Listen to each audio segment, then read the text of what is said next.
सभी साथियों को नमस्कार और उम्मीद है आप सभी अच्छे होंगे। आज के इस वीडियो सेशन में हम लोग डिस्कस करने वाले हैं आरआरबी एएलपी सीबीटी 2 के एग्जाम में पूछे गए बेसिक साइंस इंजीनियरिंग ड्राइंग के महत्वपूर्ण सवाल की। जी हाँ दोस्तों, जैसा कि आप सबों को मालूम है कि आरआरबी एएलपी सीबीटी 2 के लिए एग्जाम डेट आपको कभी भी देखने को मिल सकती है। ऐसे में अपने आप को तैयार रखना बेहद जरूरी है। और आज के इस वीडियो सेशन में हम लोग चर्चा करने वाले हैं आरआरबी एएलपी 2024 के सीबीटी 2 एग्जाम में पूछे गए बेसिक साइंस इंजीनियरिंग ड्राइंग के महत्वपूर्ण सवाल की। साथ ही ध्यान रखिएगा, इस सेशन का जो भी क्वेश्चन है सॉल्यूशन सहित पीडीएफ आपको हमारे टेलीग्राम ग्रुप से मिल जाएगा, जिसका लिंक इस वीडियो के नीचे डिस्क्रिप्शन में डाला हुआ है। आप वहां से जाकर के पीडीएफ को एक्सेस कर सकते हैं। बहरहाल आइए अपने सेशन की शुरुआत करते हैं और चलते हैं पहले क्वेश्चन की तरफ। मेरे मित्र, आपका जो पहला क्वेश्चन है आज के इस सेशन का क्वेश्चन नंबर 1 आपसे पूछा जा रहा है कि निम्नलिखित में से कौन सी क्रियाएं फिसलने और गिरने से होने वाली चोटों को रोकने में सहायता करती है। Which of the following action help prevent slip and fall injuries? आपका ऑप्शन है सुविधा के लिए ढीले जूते पहनना, दूसरा है छलकन को तुरंत साफ करना और चेतावनी संकेत का उपयोग करना, तीसरा है पैदल पथ में अव्यवस्था की उपेक्षा करना और चौथा है गीले फर्श पर सावधानी से चलना। क्या होगा इसका उत्तर? मेरे मित्र, सवाल आपसे ये है कि कौन सी क्रियाएं फिसलने और गिरने से होने वाली चोटों को रोकने में सहायता करती है। अब मेरे मित्र, आप सबों को मालूम है कि जब हम लोग बेसिक साइंस इंजीनियरिंग ड्राइंग में ऑक्यूपेशनल सेफ्टी एंड हेल्थ पढ़ते हैं तो वहां पे इन चीजों को हम लोग बहुत ही बारीकी से एक्सप्लेन करते हैं। और नो डाउट आप सबों को मालूम है कि जब आप किसी वर्कशॉप में काम कर रहे होते हो तो वहां पे बहुत सारे ऐसे तरल पदार्थ होते हैं, चाहे वो कोई तेल हो या फिर कोई आपका वैसा लिक्विड हो जो कि बहुत ज्यादा स्लिपरी हो, जिसको हम लोग स्पिल्स बोलते हैं। याद रखना कि वैसा लिक्विड जो फिसलन वाला हो उसको हम लोग स्पिल्स बोलते हैं। तो संभव है कि किसी वर्कशॉप में आपको बहुत सारे अलग अलग तरह के लिक्विड देखने को मिल सकते हैं। और मेरे मित्र, किसी कारण से मान लो कि जो आपका तरल पदार्थ है वो फर्श पे फैल गया, तो आप देखते होंगे कि सफाई कर्मी आता है, वहां पे एक पीला सा बोर्ड लगा देता है सिंबल का और उधर जाना मना हो जाता है। तो जो आपका सबसे जरूरी चीज है वो क्या है सर? जरूरी चीज ये है कि छलकन जो स्पिल्स हैं जो फिसलने वाली लिक्विड है या तरल है उसको आप तुरंत साफ करें और दूसरा सबसे महत्वपूर्ण चेतावनी संकेतों का उपयोग करें। तो आपसे जो सवाल पूछा जा रहा है कि कौन सी क्रिया फिसलने और गिरने से होने वाली चोटों को रोकने में सहायता करती है, आप सभी कहेंगे गुरुजी छलकन को तुरंत साफ करना और चेतावनी संकेत का उपयोग करना। सही उत्तर हमारा ऑप्शन नंबर बी हो जाएगा। अच्छा, दूसरा ऑप्शन है कि सुविधा के लिए ढीले जूते पहनना। मेरे मित्र, आप सबों को मालूम है कि जब भी हम वर्कशॉप में इंटर करेंगे तो सबसे पहले जो हमारी प्रायोरिटी होगी वो क्या होगी? आप सभी कहेंगे गुरुजी हमारी सेफ्टी, हमारी सुरक्षा। और आप सबों को मालूम होना चाहिए कि अगर आप वर्कशॉप में जा रहे हैं तो ढीले जूते पहन के नहीं जा सकते। ढीले जूते खतरा का निशानी होता है और ये संभावना बनी रहती है कि आप उस जूता के ढीला होने के चलते कभी भी गिर सकते हो, बजर सकते हो, चोट लग सकती है। तो हमेशा ध्यान रखना कि सुविधा के लिए हम लोग ढीले जूते ये जब जॉगिंग करेंगे तो करेंगे, लेकिन काम करने के लिए जाएंगे तो हमें सेफ्टी बूट का इस्तेमाल करना होगा, यानी कि जो सेफ्टी जूता होता है उसका इस्तेमाल करना होगा। अब यहाँ पे सबसे महत्वपूर्ण बात यह है कि गुरुजी चीजें ये कही गई कि चेतावनी संकेत का उपयोग करना, तो हम किस प्रकार के चेतावनी संकेत को अपने माइंड में रखेंगे? मेरे मित्र ध्यान दो, ये आपके कुछ वैसे मतलब कह सकते हो कि फ्लोर पर काम होने वाले सिंबल हैं जो आपके लिए जरूरी है। अगर कहीं पे फिसलने का डर होता है तो आप देखे होंगे कि सर आपको इस तरह के पीले बोर्ड पे ये कॉशन लिखा हुआ मिलता है और क्या लिखा हुआ मिलता है? Slip hazard. और ये सिंबल बना हुआ है स्पील, यानी कि यहाँ पे छलकन है जिस पे अगर आप चलेंगे तो गिर सकते हैं। तो इस तरह का सिंबल यूज किया जाता है किसके लिए सर? स्पिल्स के लिए। अगर फ्लोर वेट है यानी कि भीगा हुआ है तो मेरे मित्र इस तरह का जो सिंबल है वो यूज किया जाता है। और दूसरा, अगर फ्लोर पे कोई वैसा केमिकल स्पिल्स गिरा है यानी कि वैसा रासायनिक छलकन है जो कि क्या है, हेल्थ के लिए बहुत ज्यादा हार्मफुल है, तो मेरे मित्र इसके लिए इस तरह के सिंबल यूज किए जाते हैं। तो ये तीनों सिंबल भी आप अपने माइंड में रखिएगा, आपके एग्जाम दृष्टिकोण से बेहद जरूरी है। नेक्स्ट मेरे मित्र, जो आपका अगला सवाल है देखिएगा क्या कह रहा है कि निम्नलिखित में से कौन सा कथन सत्य है? पहला कथन है यानी कि स्टेटमेंट 1 है, उष्मा चालक उष्मा को आसानी से अपने से गुजरने देता है। और दूसरा आपका कथन है कि सभी प्लास्टिक उष्मा के सुचालक होते हैं। मेरे मित्र, आप सभी क्या कहते हैं उष्मा के बारे में, हीट के बारे में? आप कहेंगे कि गुरुजी उष्मा जो है वो ऊर्जा का एक प्रकार होता है। उष्मा क्या है? आप सभी कहते हैं ऊर्जा का एक प्रकार है। It is the types of energy. और हस्तांतरण के समय जो ऊर्जा होती है उसी को हम लोग क्या कहते हैं? उष्मा कहते हैं। मेरे मित्र याद रखना आप सभी कि उष्मा जो एक वस्तु से दूसरे वस्तु में हस्तांतरित होती है वो किसकी वजह से? तो दोनों वस्तुओं में ताप में अंतर होने की वजह से। जैसे कि फ्रिज से निकाला हुआ पानी को आप छूते हो, आपको बहुत ज्यादा ठंडा महसूस होता है। क्यों महसूस होता है? क्योंकि आपके बॉडी से टेम्परेचर जो फ्रिज से निकाला हुआ पानी बोतल है उसमें जाता है और इस वजह से आपको क्या हो रहा है सर, ठंडा महसूस होता है। आप चाय के प्याला को छूते हो, आपको गर्मी लगती है, इसीलिए क्योंकि चाय के प्याला का जो हीट है वो आपके बॉडी में ट्रांसफर होता है। तो मेरे मित्र, उष्मा एक प्रकार की वैसी ऊर्जा है जो दो वस्तुओं में उसके ताप में अंतर होने के चलते क्या होती है, हस्तांतरित होती है। अब आप सबों को मालूम है कि वैसी वस्तु जो उष्मा का चालन करता है, आप कहेंगे सर उष्मीय चालक कहलाता है, और वैसी वस्तु जो उष्मा का चालन नहीं करता है, आप कहते हैं सर उष्मीय कुचालक कहलाता है। सवाल आपसे क्या है कि कौन सा कथन सत्य है? उष्मा चालक उष्मा को आसानी से गुजरने देते हैं, बिल्कुल सत्य है। सभी प्लास्टिक उष्मा के सुचालक होते हैं, बिल्कुल गलत है। आप क्या कहेंगे कि गुरुजी सही उत्तर हमारा ऑप्शन नंबर डी हो जाएगा। That means right answer of this question is option number D. अब मेरे मित्र, आप सभी ये ध्यान रखना कि अगर हम उष्मा चालन की बात करेंगे, उष्मा के चालन की बात करेंगे, तो आप सभी याद रखेंगे कि उष्मा का चालन तीन तरीके से होगा। कितने तरीके से होगा? तीन तरीके से होगा। कौन कौन सा? तो पहला होगा कंडक्शन। पहला कौन सा होगा? कंडक्शन। दूसरा कौन सा होगा? आप सभी याद रखना, कन्वेक्शन। ठीक है। और तीसरा कौन सा होगा? आप सभी कहेंगे गुरुजी रेडिएशन होगा। अब मेरे मित्र याद रखना कि कंडक्शन को हम लोग हिंदी में क्या कहते हैं? चालन। जब किसी ठोस वस्तु से उष्मा का आप कह सकते हो हस्तांतरण होता है, या किसी ठोस वस्तु में उष्मा का हस्तांतरण होता है, तब हम लोग क्या कहते हैं कि सर यहां उष्मा चालन विधि से क्या हो रही है, वस्तु में जा रही है। और जब मेरे मित्र किसी गैस या द्रव में उष्मा का हस्तांतरण हो रहा होता है, यानी कि आप कह सकते हो किसी गैस या फिर किसी लिक्विड में, तब हम लोग क्या कहते हैं? तो आप सभी ये याद रखना कि तब हम लोग कहते हैं कि गुरुजी ये जो हमारा उष्मा का चालन हो रहा है वो संवहन विधि यानी कि कन्वेक्शन मेथड से। तो कंडक्शन को ठोस मीडियम की जरूरत होती है, कन्वेक्शन को आप सभी कहेंगे सर लिक्विड और गैस की जरूरत होती है, जबकि मेरे मित्र रेडिएशन के लिए यानी कि विकिरण के लिए कोई माध्यम की आवश्यकता नहीं होती है। ये बात ध्यान में रखेंगे। उष्मा का चालन आप कहेंगे तीन तरीके से होगा, कंडक्शन, कन्वेक्शन और रेडिएशन। कंडक्शन ठोस से होगा, कन्वेक्शन आप कहेंगे गैस और लिक्विड से, और रेडिएशन आप कहेंगे गुरुजी रेडिएशन के लिए किसी माध्यम की जरूरत नहीं होगी।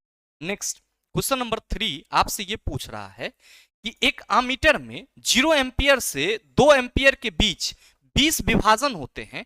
अमीटर का अल्पतमांक यानी कि लिस्ट काउंट क्या है? An ammeter has 20 division between 0 ampere and 2 ampere. The least count of the ammeter is, क्या होगा इसका सही उत्तर? मेरे मित्र, जब भी आपको अल्पतमांक यानी कि लिस्ट काउंट निकालना हो, ध्यान देना, लिस्ट काउंट को हम लोग शॉर्ट फॉर्म में एलसी से रिप्रेजेंट करते हैं। और लिस्ट काउंट यानी कि एलसी इक्वल टू फॉर्मूला क्या होता है? तो परास बटा नंबर ऑफ डिवीजन या विभाजनों की संख्या आप कह सकते हो। तो आप इसको रेंज लिख लो, ठीक है। और रेंज को हम लोग क्या कहते हैं सर? परास। और ध्यान रखना number of division, number of division मेरे मित्र इसको हम लोग क्या कहते हैं? विभाजनों की संख्या। क्या कहते हैं?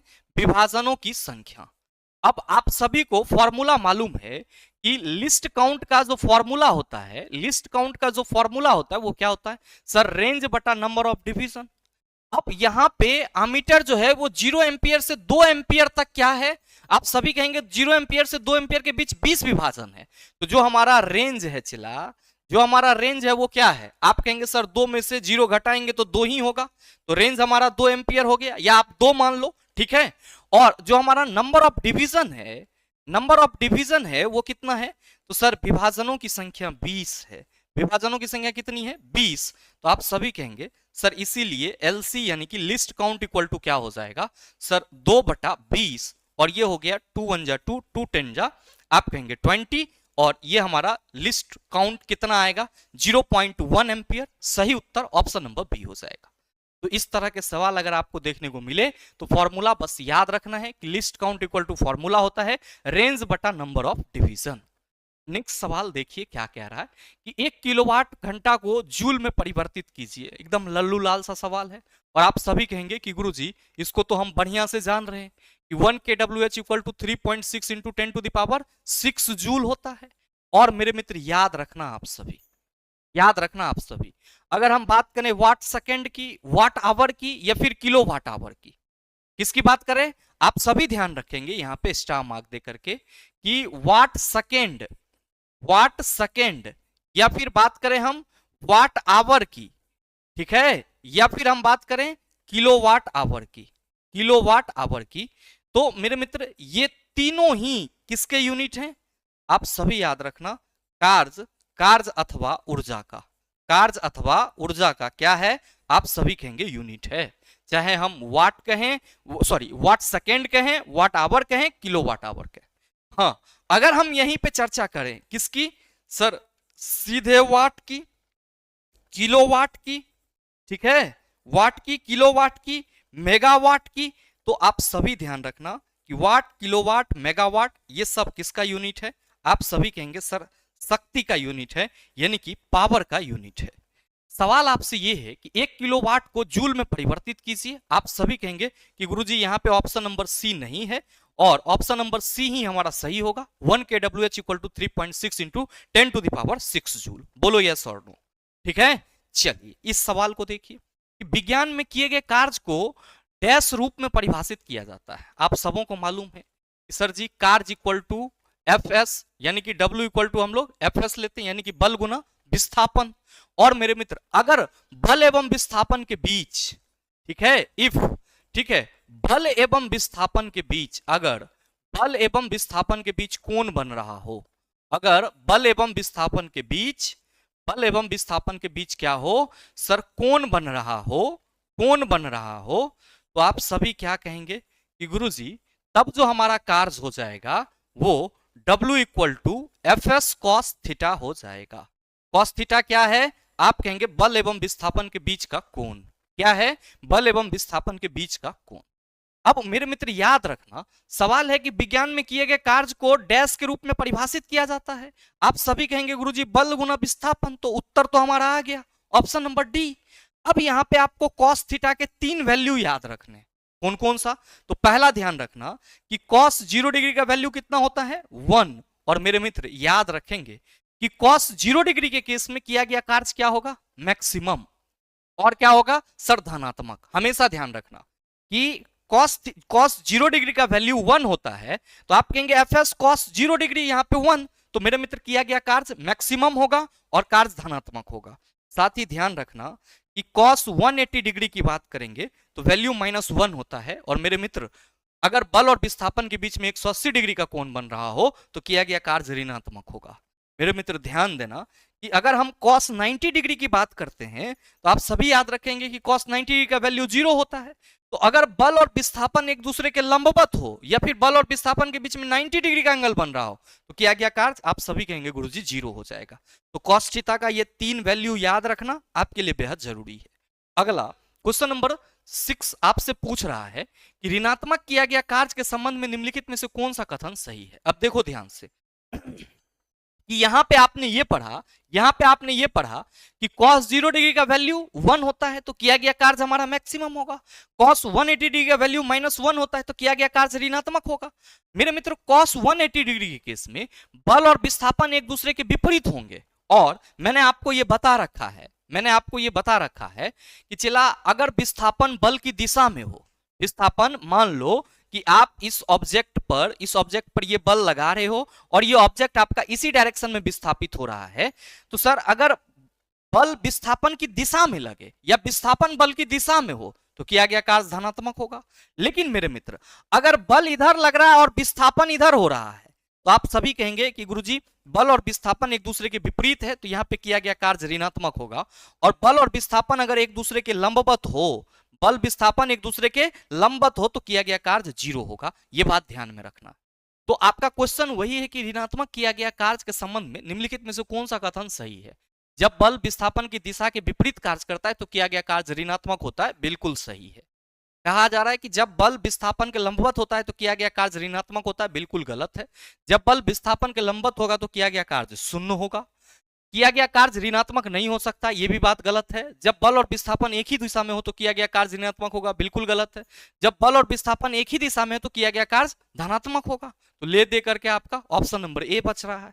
अगला क्वेश्चन नंबर 7 आपसे पूछ रहा है निम्नलिखित में से किस पारिस्थितिक तंत्र में तापमान बहुत कम और हिमीभूत मृदा पाई जाती है।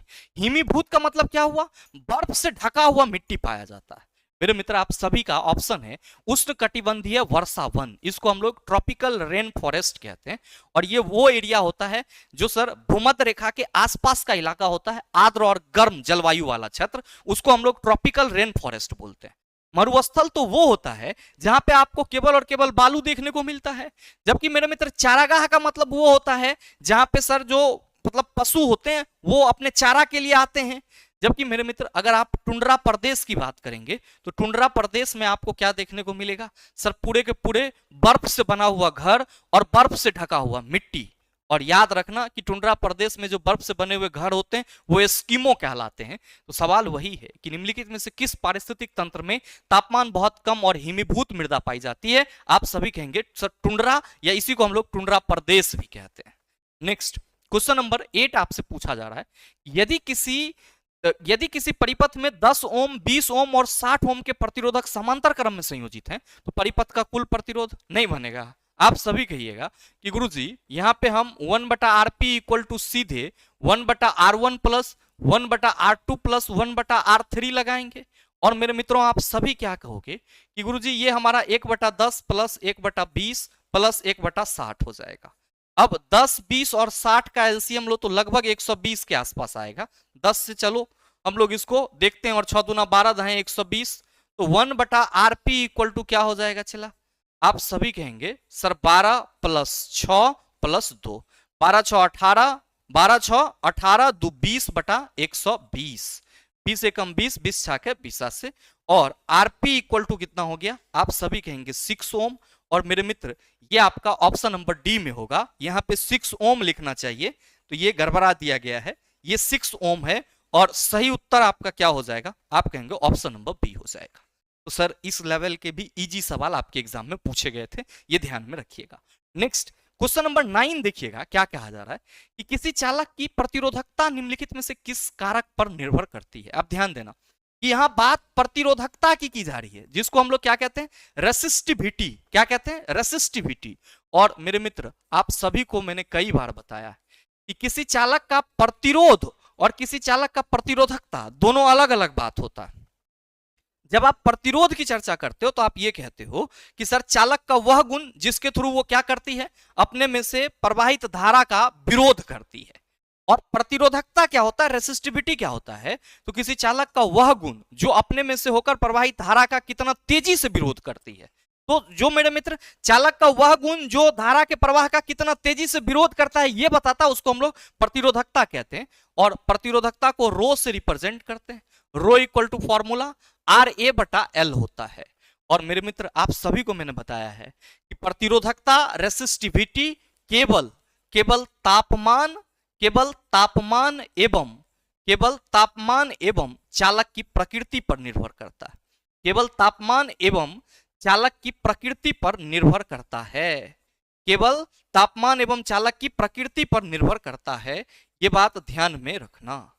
और किसी भी अन्य फैक्टर पर यह डिपेंड नहीं करता है। तो सवाल है कि किसी चालक की प्रतिरोधकता निम्नलिखित में से किस कारक पर निर्भर करती है? चालक के क्षेत्रफल? बिल्कुल नहीं। चालक का व्यास? बिल्कुल नहीं। चालक की प्रकृति? बिल्कुल सही उत्तर ऑप्शन नंबर सी हो जाएगा। नेक्स्ट क्वेश्चन नंबर 10 आपसे पूछ रहा है कि ज्यामितीय आकृति के बारे में निम्नलिखित में से कौन सा कथन सत्य है? ज्योमेट्रिकल फिगर की बात की जा रही है। जो मेरे मित्र आप सर्कल की बात करते हो, रेक्टेंगल की बात करते हो, ठीक है, सॉरी हम रेक्टेंगल कह रहे हैं और ट्राइंगल का डायग्राम बना रहे हैं। रेक्टेंगल ये हो गया आपका, आप ट्राइंगल की बात करोगे तो आप कहेंगे गुरुजी ये हो गया, ये हमारा ट्राइंगल हो गया। आप इसी के साथ किसकी बात कर सकते हो? स्क्वायर की बात कर सकते हो। तो कहा जा रहा है कि ज्यामितीय आकृति के बारे में निम्नलिखित में से कौन सा कथन सत्य है? ज्यामितीय आकृति 2 या 2 से अधिक बिंदुओं, रेखा या वक्रों को जोड़कर बनाई गई परिबद्ध आकृति होती है। बिल्कुल सही है। आप यहां पे जितने भी आकृति देख रहे हैं, चाहे सर्कल हो, रेक्टेंगल हो, ट्राइंगल हो, स्क्वायर हो, ये सब के सब क्या है? सर बंद आकृति है। और इसमें 2 या 2 से अधिक बिंदु हैं, रेखा भी है और आपको वक्र लाइन भी मिलेगी। तो मेरे मित्र जो पहला स्टेटमेंट है कि ज्यामितीय आकृति 2 या 2 से अधिक बिंदु, रेखा या वक्रों को जोड़कर बनाई गई परिबद्ध आकृति होती है, बिल्कुल सही है। दूसरा है कि ज्यामितीय आकृति सदैव खुले सिरे वाली होती है और केवल सरल रेखाओं से ही बनती है। यह बात मेरे मित्र गलत है। संभव नहीं है कि ज्यामितीय आकृति हमेशा खुले सिरे वाला हो। मतलब उसका जो सिरा है वो खुला हो, ये संभव नहीं है, तब ये फिर कहां चला जाएगा। तो ये कह देना कि ज्यामितीय आकृति सदैव खुले सिरे वाली होती है और केवल सरल रेखा से बनी होती है, बिल्कुल गलत है। तो आप सभी कहेंगे गुरुजी इसका मतलब केवल कथन एक सत्य है। बिल्कुल मेरे मित्र, सही उत्तर ऑप्शन नंबर डी हो जाएगा। नेक्स्ट क्वेश्चन नंबर 11 आपसे पूछ रहा है कि परिपथ आरेख में नीचे दिया गया प्रतीक क्या दर्शाता है। वोल्टता स्रोत, वोल्ट मीटर, प्रतिरोधक, परिवर्ती प्रतिरोधक, क्या होगा इसका उत्तर।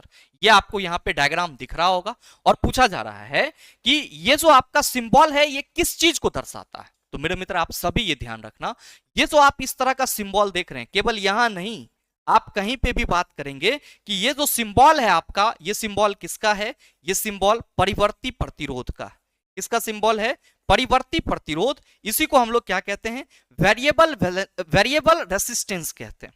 अब सर ये होता क्या है मेरे मित्र, जब हमें किसी अप्लायंसेस में वोल्टेज में बिना कोई परिवर्तन के धारा को नियंत्रित करना होता है, तब हम किस अवयव का इस्तेमाल करते हैं, सर परिवर्ती प्रतिरोध का इस्तेमाल करते हैं।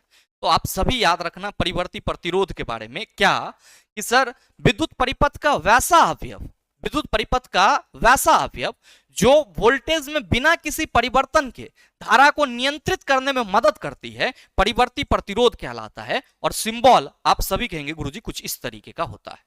अब मेरे मित्र सवाल आपका ओपन है कि परिपथ आरेख में नीचे दिया गया प्रतीक क्या दर्शाता है। आप सभी कहेंगे परिवर्ती प्रतिरोध। में भी अगर कहीं पे आपसे ये सवाल पूछ लिया जाए कि जो रियोस्टेट होता है वो क्या होता है, तो आप सभी याद रखना रियोस्टेट को हम लोग धारा नियंत्रक बोलते हैं। क्या बोलते हैं, धारा नियंत्रक। और रियोस्टेट का जो सिंबल है वो आपको कुछ इस तरीके का देखने को मिलता है, इसको हम लोग क्या बोलते हैं, रियोस्टेट बोलते हैं। और मेरे मित्र याद रखना ये रियोस्टेट धारा नियंत्रक, नाम जरूर धारा नियंत्रक है, लेकिन ये क्या करता है, तो आप सभी कहेंगे ये प्रतिरोध को परिवर्तित करता है। क्या करता है, प्रतिरोध को परिवर्तित करता है। जबकि परिवर्ती प्रतिरोध आप कहेंगे वोल्टेज में बिना किसी बदलाव के धारा नियंत्रित करता है, और रियोस्टेट यानी कि धारा नियंत्रक आप सभी कहेंगे सर ये प्रतिरोध में परिवर्तन लाता है। मेरे मित्र यहां पे आपका प्रतिरोधक है, रेसिस्टर है, तो इसके लिए तो आप समान सिंबल यूज करेंगे। गुरुजी ये हमारा रेसिस्टर हो जाएगा। वोल्ट मीटर की बात करेंगे तो आप सभी ध्यान रखना कि इस तरीके से हम लोग वोल्ट मीटर का साइन यूज करेंगे और प्लस और माइनस जरूर लगाएंगे, ये बात ध्यान में रखेंगे। अब अमीटर पूछेगा, अमीटर पूछ दे तो आप सभी ध्यान रखना कि अमीटर का सिंबल हम लोग कैसे लिखेंगे। आप कहेंगे गुरुजी ए लिख करके दोनों तरफ लाठी दे देंगे और प्लस माइनस लिख के एकदम गर्दा उड़ा देंगे। चलेंगे सर अगले सवाल की तरफ। कह रहा है कि निम्नलिखित में से कौन सी विधि विषाक्त धूल के निपटान के लिए सबसे सुरक्षित विधि है। मेरे मित्र which of the following is the safest method for disposing of toxic dust. तो आपको मालूम है आप किसी वैसे इंडस्ट्रीज में काम कर रहे हो जहां पे टॉक्सिक मटेरियल बन रहे हैं, अब किसी कारण से वो टॉक्सिक मटेरियल डस्ट में मिल गया, पूरे वातावरण में मिल गया, तो इस चीज को आप कैसे करेंगे, कैसे बचाव करेंगे। तो कहा जा रहा है कि सर कौन सी विधि विषाक्त धूल के निपटान के लिए सबसे सुरक्षित विधि होगा। अच्छा जब मिल गया तब तो आप कहेंगे मास्क का इस्तेमाल करेंगे, लेकिन वैसा डस्ट जो आपका वायुमंडल में नहीं मिला है उसको आपको हटाना है। क्वेश्चन वही से है कि निम्नलिखित में से कौन सी विधि विषाक्त धूल के निपटान, विषाक्त धूल जो है जो टॉक्सिक डस्ट है उसके निपटान के लिए सर सर्वोत्तम होगा या सुरक्षित विधि है। पहला है इसे नियमित कूड़ेदान में डालना, जब वो पॉइजनस है तो हम लोग नियमित कूड़ेदान में नहीं डालेंगे। इसे तनुकरण के लिए वायु में छोड़ देना, बिल्कुल नहीं। इसे खुले क्षेत्र में झाड़ना, बिल्कुल नहीं। विशेष खतरनाक अपशिष्ट निपटान कंटेनरों का उपयोग करना।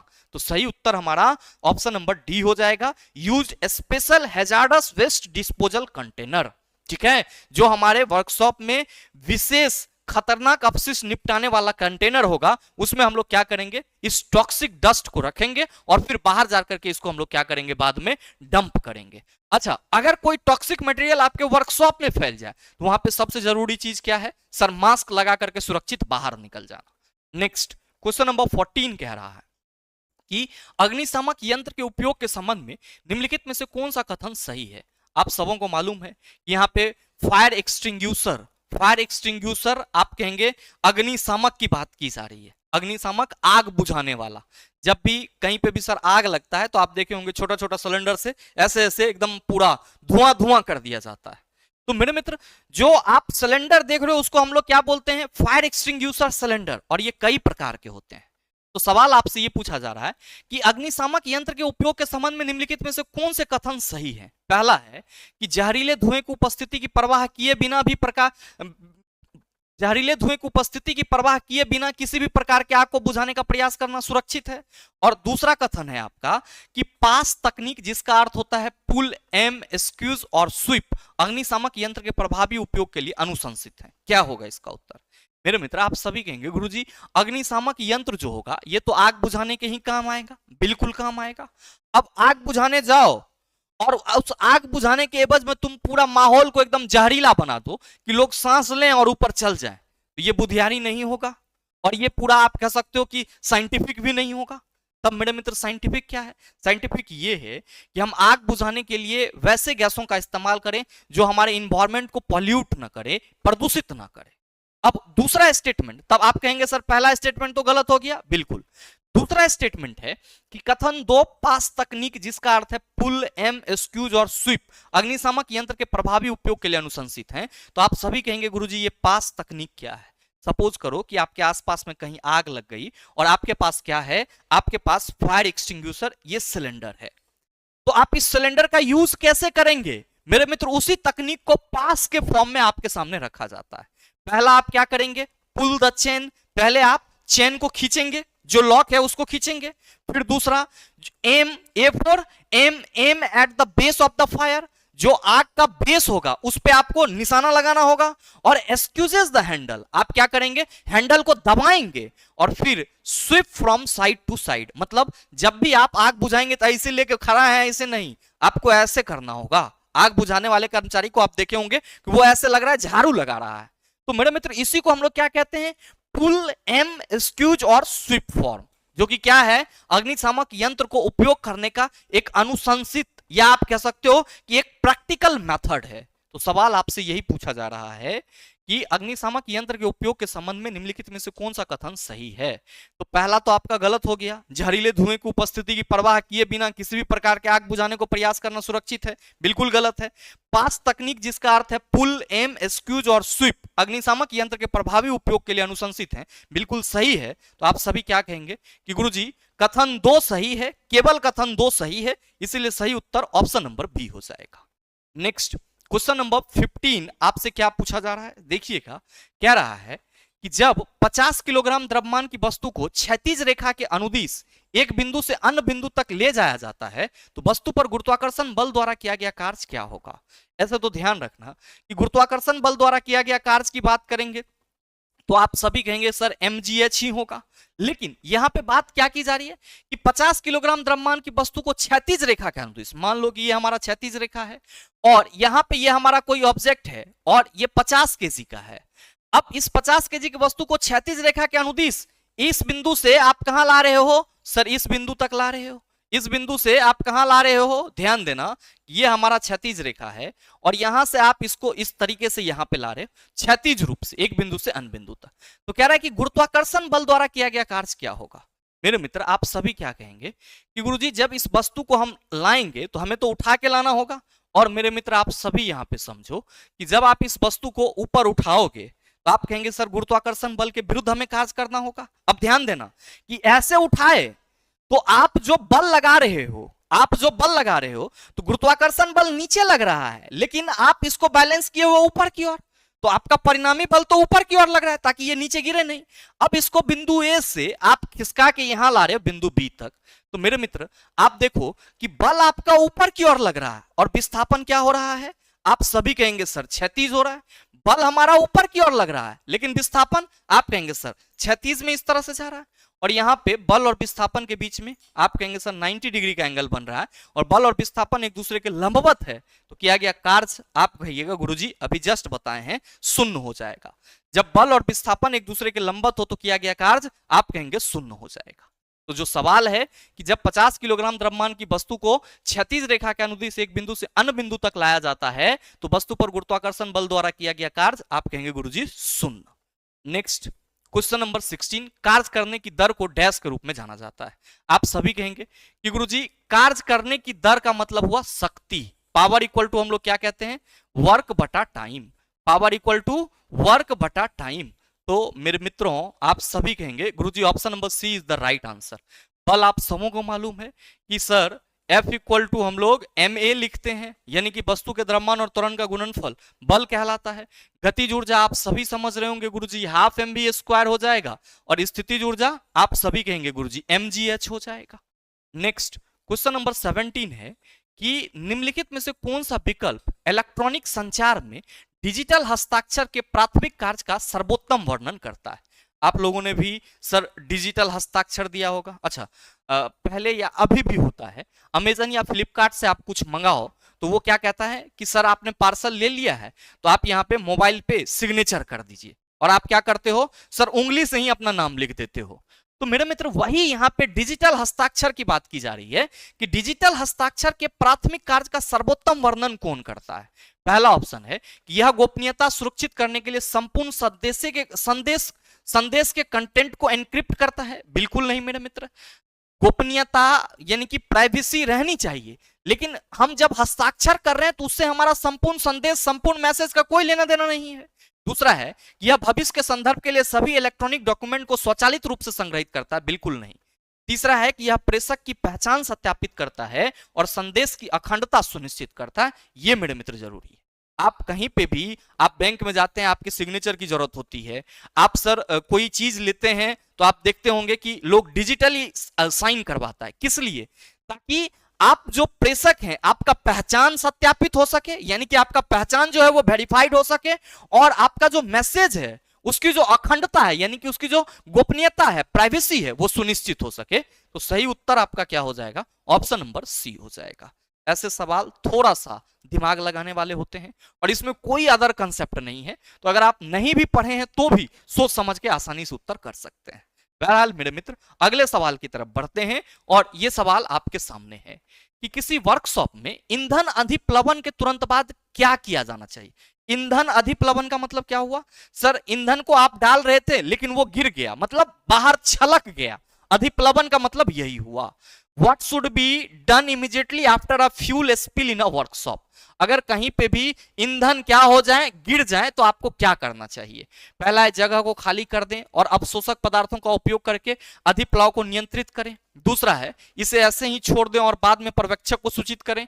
इसे धोने के लिए पानी का उपयोग करें। वाष्पीकरण को रोकने के लिए इसे प्लास्टिक से ढक दें। क्या कहिएगा?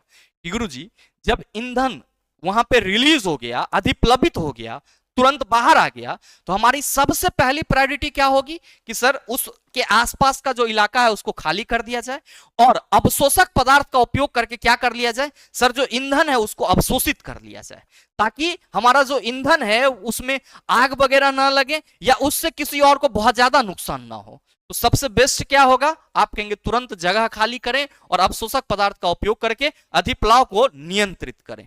दूसरा है कि इसे ऐसे ही छोड़ दें, खतरनाक हो जाएगा। इसे धोने के लिए पानी का उपयोग करें, बिल्कुल नहीं। वाष्पीकरण को रोकने के लिए इसे प्लास्टिक से ढक दें, बिल्कुल संभव नहीं है। जब वो गिर ही गया, बर्बाद हो गया, तो अगर वाष्पीकरण से रोकना कौन सी है?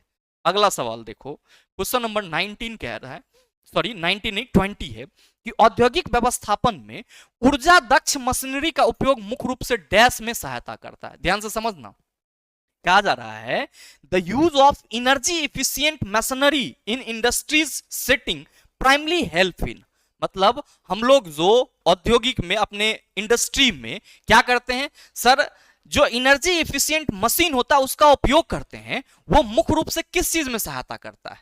प्रचालन दक्षता में कमी करने में, औद्योगिक ऊर्जा की आवश्यकता में कमी और उत्पादों की प्रतिस्पर्धात्मक में सुधार करने में, ऊर्जा की खपत और उसके परिणाम स्वरूप उत्पाद की लागत में वृद्धि करने, पुराने उपकरण का जीवन काल बढ़ाने। आप सभी कहेंगे कि गुरुजी अगर हम किसी भी इंडस्ट्रीज में क्या करेंगे, एनर्जी एफिशिएंट मशीनरी का उपयोग करेंगे, तो उसकी पहली प्राथमिकता क्या होगी? क्योंकि ऊर्जा दक्ष मशीनरी है, तो आप सभी कहेंगे उसकी पहली प्राथमिकता होगी जो औद्योगिक ऊर्जा है उसकी आवश्यकता में कमी करना, और साथ ही जो प्रोडक्ट बन रहा है, जो आपका प्रोडक्ट बन रहा है उसको क्या करना सर? सुधार करना। क्योंकि एक जैसे प्रोडक्ट तो मार्केट में बहुत सारे हैं, तो आपको तो कंपटीशन ऑलरेडी झेलना होता है। तो ऐसे में मेरे मित्र सबसे जरूरी चीज होती है कि आप इंडस्ट्री में अपने उद्योग में मशीन इसलिए लगाते हो ताकि जो अनावश्यक रूप से ऊर्जा की लॉस होती है वो लॉस ना हो पाए, और आपका जो प्रोडक्ट है उसमें कॉम्पिटिटिव रूप से यानी कि प्रतिस्पर्धात्मक रूप से सुधार हो पाए। तो सही उत्तर क्या हो जाएगा? आप कहेंगे गुरुजी ऑप्शन नंबर बी हो जाएगा। बहुत ही लॉलीपॉप सा सवाल था। अगला है क्वेश्चन नंबर 21 कि इंजीनियरिंग ड्राइंग में कार्यात्मक बीमा के बारे में निम्नलिखित में से कौन सा कथन सही है? अब ध्यान रखना कि जब भी आप ड्राइंग पढ़ेंगे तो वहां पे एक टॉपिक है, चैप्टर है लाइन, और लाइन जब आप पढ़ेंगे तो आपको डायमेंशनिंग लाइन, विमांकन रेखा पढ़ना होता है। मेरे मित्र, विमांकन रेखा को हम लोग मूल रूप से दो कैटेगरीज में डिवाइड करते हैं। एक को हम लोग क्या कहते हैं? Functional dimension. एक को हम लोग क्या कहते हैं? Functional dimension. और ये फंक्शनल डायमेंशन क्या होता है? तो आप सभी ये ध्यान रखना कि फंक्शनल डायमेंशन जो होता है वो मतलब जो भी आपका वर्क है उसके हिसाब से चीजों को रिप्रेजेंट कर रहा होता है कि हाँ इसका मेजरमेंट इतना है और ये हमारे लिए जरूरी है।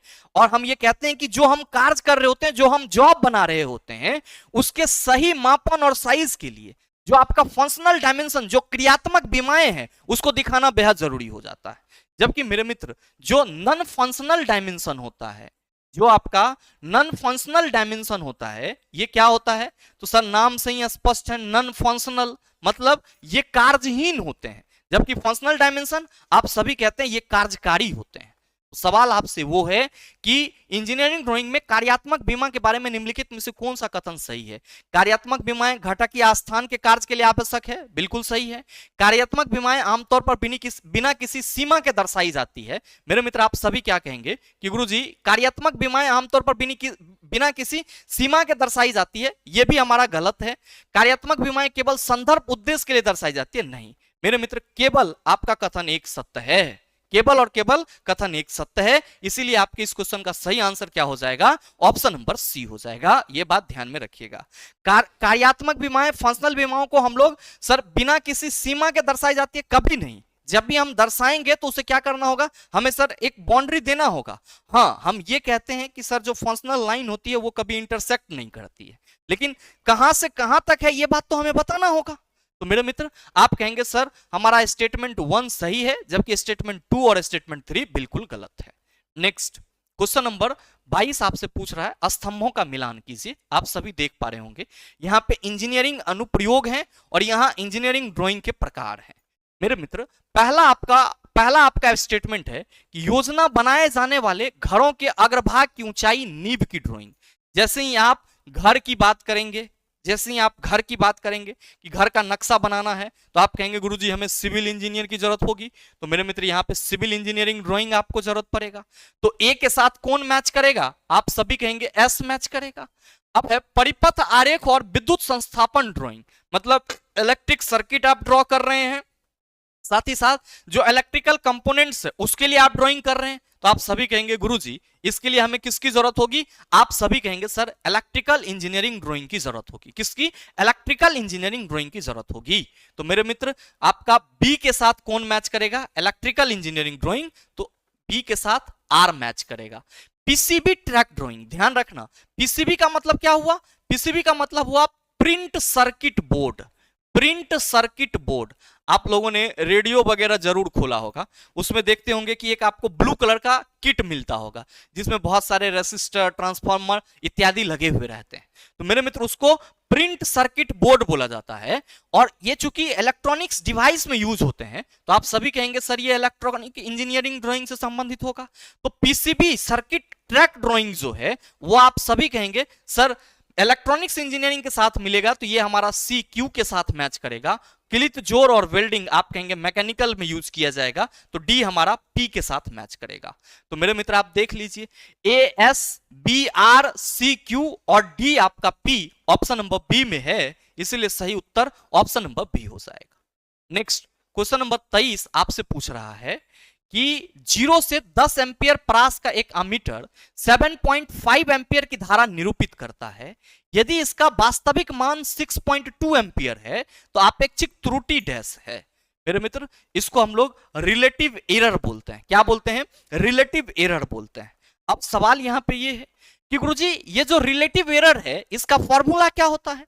तो मेरे मित्र आप सभी ध्यान रखना, रिलेटिव एरर परसेंटेज में निकाली जाती है और इसका फॉर्मूला होता है एब्सोल्यूट एरर बता ट्रू वैल्यू इनटू 100। अब आप कहेंगे गुरुजी अंग्रेजी में कौन सी बोल रहे हैं? ध्यान दो कि अपेक्षित त्रुटि की बात की जा रही है। रिलेटिव एरर हम लोग परसेंटेज में निकालते हैं, फॉर्मूला क्या होता है? एब्सोल्यूट एरर यानी कि निरपेक्ष त्रुटि बटा ट्रू वैल्यू। अब यहां पे थोड़ा सा हमें इधर लिखना होगा, याद रखना कि आपेक्षिक त्रुटि प्रतिशत में निकाला जाता है, रिलेटिव एरर परसेंट कैसे होगा तो आप सभी याद रखेंगे, एब्सोल्यूट एरर बटा ट्रू वैल्यू इनटू 100। अब आप कहेंगे गुरुजी ये हम कैसे समझेंगे? मेरे मित्र ध्यान दो कि यहां पे कहा जा रहा है कि 0 से 10 एंपियर परास का एक अमीटर 7.5 एंपियर की धारा निरूपित करता है, ठीक है, और इसका वास्तविक मान 6.2 एंपियर है। तो मेरे मित्र ट्रू वैल्यू 6.2 एंपियर है। ट्रू वैल्यू कितना है? 6.2 एंपियर, जबकि ये मापता कितना है सर? 7.5 एंपियर। तो ध्यान दो यहां पे पहले तो आप सभी कि जो मेजर्ड वैल्यू है यानी कि जो आपका मापन है वो कितना है? 7.5 एंपियर। और मेरे मित्र जो आपका ट्रू वैल्यू यानी कि वास्तविक मान है, ट्रू वैल्यू बोले तो वास्तविक मान है वो कितना है? 6.2 एंपियर। तो यहां पे आप सभी ध्यान रखना कि जब हमारे पास सर मेजर्ड वैल्यू और ट्रू वैल्यू हो तो हम एब्सोल्यूट एरर निकाल सकते हैं। कैसे? तो आप सभी को ये याद रखना होगा कि एब्सोल्यूट एरर इक्वल टू क्या होता है? आप सभी कहेंगे मेजर्ड वैल्यू यानी कि जो मापक मान है माइनस ट्रू वैल्यू बोले तो जो वास्तविक मान है। तो मेरे मित्र एब्सोल्यूट एरर को अगर हम यही कहते हैं तो मेजर्ड वैल्यू 7.5 माइनस 6.2 ये कितना होगा? आप सभी कहेंगे गुरुजी 1.3 हो जाएगा। अब फॉर्मूला से आप सबों को मालूम है कि सर जी रिलेटिव एरर जो है वो एब्सोल्यूट एरर बटा ट्रू वैल्यू है। तो एब्सोल्यूट एरर आपका कितना है? आप सभी कहेंगे गुरुजी इसीलिए रिलेटिव एरर यानी कि RE percentage, relative error percentage कितना हो जाएगा? एब्सोल्यूट वैल्यू कितना निकला? आप कहेंगे 1.3 और ट्रू वैल्यू सर 6.2 गुना 100। मेरे मित्र पॉइंट हटा देंगे तो आप सभी कहेंगे गुरुजी ये 13/62 हो जाएगा। और आप इसको सॉल्व कर लेना, 1300 प्लस 62 आप जब डिवाइड करेंगे तो 20.96% के समथिंग आएगा। सही उत्तर ऑप्शन नंबर डी हो जाएगा। तो जब भी आपके क्वेश्चन में आपेक्षिक त्रुटि पूछे तो आप कहेंगे सर परसेंटेज में निकाला जाता है। निरपेक्ष त्रुटि एब्सोल्यूट एरर का मतलब वो निरपेक्ष त्रुटि और ट्रू वैल्यू, तो निरपेक्ष त्रुटि बता वास्तविक मान गुना 100। मेरे मित्र ये निरपेक्ष त्रुटि कैसे निकालेंगे? तो आप सभी कहेंगे जो सर मापन वैल्यू है और जो इसका वास्तविक मान है दोनों को घटा के, तो मेरे मित्र दोनों को घटा दिए तो आपको क्या मिल गया? एब्सोल्यूट एरर, और एब्सोल्यूट एरर आपको 1.3 है। आप कहेंगे रिलेटिव एरर परसेंटेज हमारा सर जो एब्सोल्यूट एरर है बटा ट्रू वैल्यू इनटू 100 हो जाएगा। नेक्स्ट क्वेश्चन नंबर 24, स्थितिज ऊर्जा की निम्नलिखित में से किस श्रेणी में आती है? तो आप सभी कहेंगे गुरुजी whenever we discuss about mechanical energy, जब कभी भी हम यांत्रिक ऊर्जा की बात करते हैं तो हम सभी कहते हैं कि सर ये गतिज ऊर्जा, ये क्या होता है? गतिज ऊर्जा प्लस स्थितिज ऊर्जा। तो आप सभी ये ना कह सकते हो कि स्थितिज ऊर्जा जो है वो किस श्रेणी में आएगी? आप कहेंगे यांत्रिक ऊर्जा में आएगी, मैकेनिकल एनर्जी में आएगी। प्रकाश तो खुद अपने आप में ऊर्जा है, रसायन भी ऊर्जा है और उष्मा ऊर्जा तो आप सभी समझ ही रहे हैं, ठीक है। चलेंगे सर अगले सवाल पर। क्वेश्चन नंबर 25, निम्नलिखित में से कौन सा विकल्प किसी परिपथ में विद्युत शक्ति P का उचित निरूपण करता है? धारा, विभवांतर और प्रतिरोध को प्रतीकात्मक रूप से I, V और R के रूप में लिखा जाता है। P इक्वल टू V² बटा R, P equal to VI, P equal to IR², P equal to I²R। क्या होगा उत्तर? आप सभी कहेंगे गुरुजी कई बार आपने रटाया है इस चीज को कि P equal to VI, P equal to I² into R और P इक्वल टू क्या होता है? आप कहते हैं V² बटा R। देख लो तीनों में से कौन नहीं है? आप कहेंगे सर ऑप्शन नंबर सी नहीं है। तो सही उत्तर ऑप्शन नंबर सी हो जाएगा। मेरे मित्र आज के इस सेशन में टोटल 25 क्वेश्चन थे जो कि आपके रिसेंटली ALP CBT 2 के जो एग्जाम हुए हैं उसमें पूछे गए हैं और मुझे उम्मीद है कि क्वेश्चन के बारीकी को आप आसानी से समझ पाए होंगे। साथ ही ध्यान में रखिएगा आप सभी के डिमांड पे, क्योंकि आप में से कई सारे छात्र लगातार कॉल व्हाट्सएप मैसेज कर रहे थे कि गुरुजी बेसिक साइंस इंजीनियरिंग ड्राइंग का फीस जो है वो बढ़ गया है 599 हो गया है। तो मेरे मित्र आप सभी के विशेष डिमांड पर एक बार फिर से मैं आप सबों के लिए 3 अप्रैल से लेकर के 6 अप्रैल तक 3 अप्रैल से लेकर के 6 अप्रैल तक इस बैच का प्राइस 499 कर दे रहा हूं। तो आप में से कोई भी छात्र जो हमारे साथ जुड़ करके बेसिक साइंस इंजीनियरिंग ड्राइंग को पूरा फिनिश करना चाहते हैं, उसके थियोरेटिकल पोर्शन को, उसके सर प्रैक्टिकल पोर्शन को, जो भी चीजें हैं पूरा ए टू जेड करना चाहते हैं, तो आप सभी सर इस प्राइस में हमारे साथ जुड़ सकते हैं। ध्यान रखना, ये बैच आपको द लॉजिकल साइंस एप्लीकेशन पर मिलेगा, जिसको आप गूगल प्ले स्टोर से डाउनलोड कर सकते हैं, या फिर इस वीडियो के नीचे डिस्क्रिप्शन में दिए गए लिंक से भी आप एप्लीकेशन को डाउनलोड कर सकते हैं। मेरे मित्र, ये ऑफर आपका 3 अप्रैल से 6 अप्रैल 12 बजे रात तक आप सभी के लिए उपलब्ध रहेगा। और केवल बेसिक साइंस इंजीनियरिंग ड्राइंग पर ऑफर नहीं है, आरआरबी एएलपी सीबीटी 2 के जो भी बैच हैं, चाहे वो बेसिक साइंस इंजीनियरिंग ड्राइंग के बैच हो, या फिर फिटर ट्रेड का बैच हो, या फिर डीजल ट्रेड का बैच हो, या फिर फिटर और बेसिक साइंस कॉम्बो हो, या डीजल और बेसिक साइंस कॉम्बो हो, सभी बैचेज पर 3 अप्रैल से लेकर के 6 अप्रैल तक, ध्यान रखना, एएलपी सीबीटी 2 के जो भी बैचेज हैं उन सभी पर 3 अप्रैल से 6 अप्रैल तक सर प्राइस ड्रॉप डाउन है। तो आप चाहें तो हमारे साथ जुड़ करके अपने एएलपी सीबीटी 2 के जर्नी को सुनिश्चित कर सकते हैं। बहरहाल उम्मीद करेंगे ये छोटा सा वीडियो आप सबों के लिए उपयोगी रहा होगा। अगर आपके लिए उपयोगी है तो वीडियो को लाइक कीजिएगा, ज्यादा से ज्यादा अपने दोस्तों के साथ शेयर कीजिएगा, और अगर आप चैनल पर नए हैं तो सब्सक्राइब करके बेल आइकन दबा लेना, ताकि इस तरह के एग्जाम रिलेवेंट वीडियो का नोटिफिकेशन सबसे पहले आपके पास पहुंचे और आप उसको सबसे पहले देख पाओ। मिलते हैं फिर अगले सेशन में, तब तक के लिए best of luck, thank you, have a nice day.